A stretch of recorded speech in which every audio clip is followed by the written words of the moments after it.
और इसके अलावा ये जो आपके देख रहे हैं यहाँ पे वापस तो इसके वाले से यहाँ पे आपका कोई नुमाइंदा जो होना चाहिए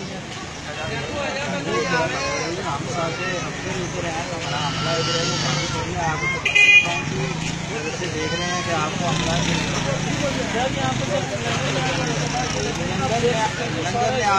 हमने लंगर तो नहीं बांधना, हमने तो रोड पे ये आप खुद देख लें। आप मेरी बात नहीं समझे। मैंने आपसे पूछा कि जब यहाँ पे लंगर में आग हो रहा है तो उसके बाद लोग वही शापर वगैरह चीज़ें उसी तरह फेंक रहे हैं, तो बाद वो लोग अवेयरनेस होनी चाहिए ना कि उस रूट पे नहीं फेंक रहे हैं, वो बस फेंक रहे हैं तो हमारे हाथ में उठा रहे हैं वो गाड़ी से सारे ये सारा ट्रैफिक वगैरह तो सफाई हमारा हमला जो जंगाल लगा हुआ है रोडों पे। और इसके साथ साथ आपने क्या इंतजाम कर रखे हैं? आज के 7 नवंबर तो आपने बता दिया, 9-10 नवंबर के लिए क्या क्या इंतजाम आपने किए? सफाई है, और लाइटें